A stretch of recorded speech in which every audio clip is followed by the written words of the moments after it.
The average American plans on working well into their 60s. Meanwhile, I'm trying to reach financial freedom before I even turn 30 years old. So how am I able to retire literally decades earlier? Well, if you've watched any other videos on this channel, you know that the most important component of reaching financial freedom is keeping your expenses extremely low. That's why in this video, I want to take a look at how the average American spends all of their money and how I compare. And after looking through the average American's expenses, it's clear that keeping expenses low is not the average American's priority. But you're a smart person, so you already know that the average American spends way more money than they should.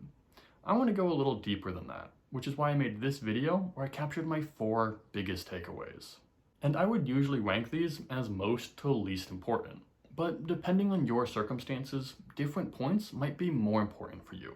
So make sure to watch till the end. Okay, so what does the average American actually spend?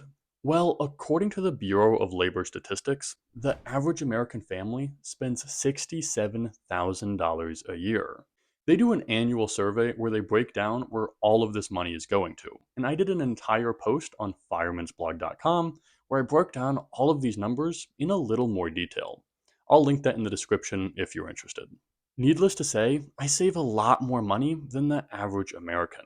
In 2023, I'm looking to spend between $18,000 and $20,000, which means that every year I save about $50,000 more dollars than the average American. But hold on, before I get into the 4 big takeaways, I can already hear annoying internet commentators saying, yeah, but obviously you, a single man, spend a lot less than the average American family. This video is dumb. And okay, fair point. But unfortunately, the Bureau of Labor Statistics doesn't report what the average single American spends, so I can't compare my numbers directly. That said, I do live in one of the most expensive areas in the world, so living on less than $20,000 a year is pretty darn hard, and I guarantee that there aren't many others doing it, whether they're single or not.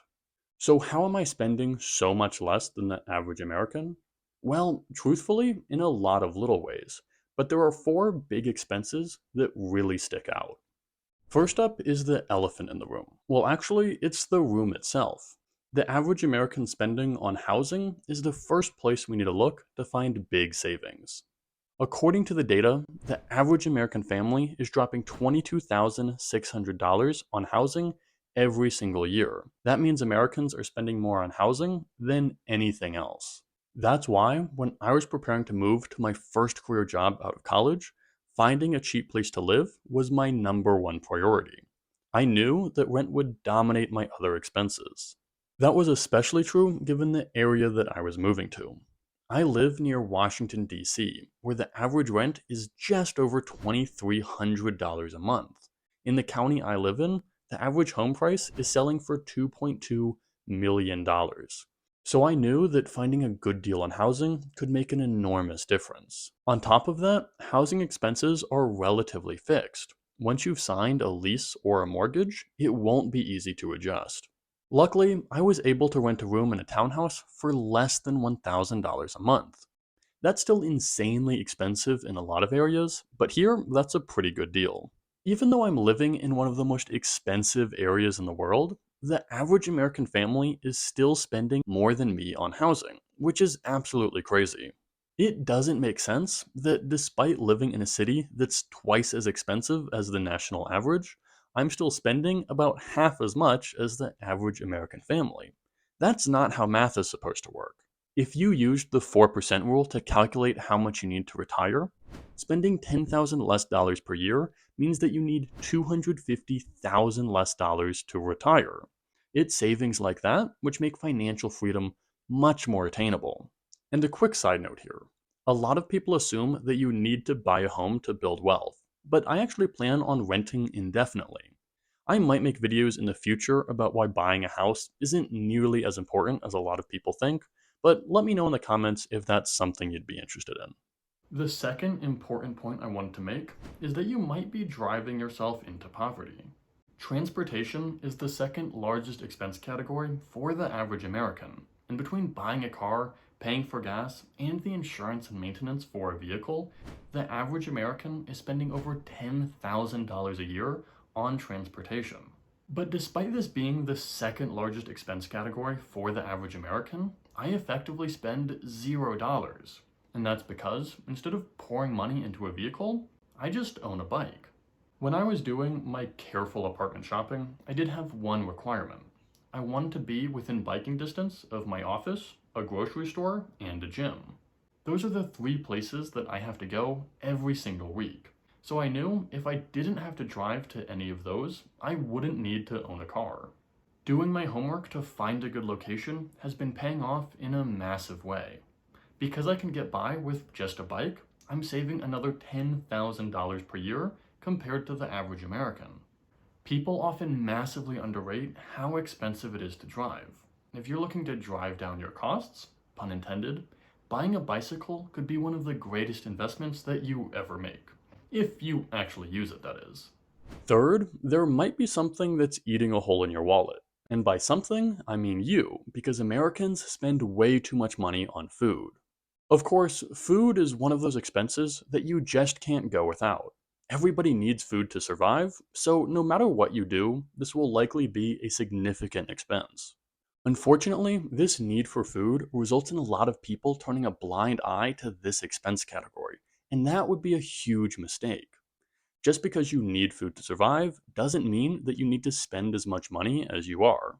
The reason that's such a big problem is because food is one of the most flexible expenses. There's an absolutely mind-boggling number of ways that you can get the calories that you need. Right now, I'm in the midst of a savings challenge where I'm trying to live on less than $5 a day for a month. That's way less than the average American spends on food. And even though I live in one of the most expensive areas of the world, and even though as an athlete I need way more food than most people, I still think that this challenge is doable. Besides living on rice and chicken instead of steak and salmon, I'm saving in another big way. And that's because the average American spends over $3,000 on takeout and eating at restaurants. So far, I've spent $0 on eating out. That's making a huge difference on my expenses. There's just one more expense category that the average American is spending way too much money on. But you might not even need this advice. After all, you're watching a YouTube video right now. The reason that's so important is because the average American family spends $3,500 a year on entertainment. That's more money than I spend on anything other than housing. And this is a huge problem because it's never been easier to be entertained for free. But you don't need to be told that because you're watching this video for free. And going by the data, most of you won't even hit the like button or subscribe to the channel, so there's no cost associated with this video. I'd appreciate if you did though. YouTube and the internet more broadly literally has an unwatchable amount of free content. So why are people still subscribing to cable for hundreds of dollars a month or paying for 5 different streaming services? I just don't get it. So, even though entertainment isn't the largest expense category for the average American, it is one of the most flexible. You don't have to spend anything. And by spending $0 on entertainment, all of that extra money is going right into my wallet, once again making me much closer to financial freedom. So, between housing, food, transportation, and entertainment, I'm saving $31,500 more than the average American. That's a really big deal. And not only does all of that money get me closer to my financial goals, it also means that I need about $788,000 less dollars to retire in the first place. And once I invest that $31,000 I'm saving every year, the difference could be even greater. So the average American spending is absolutely insane.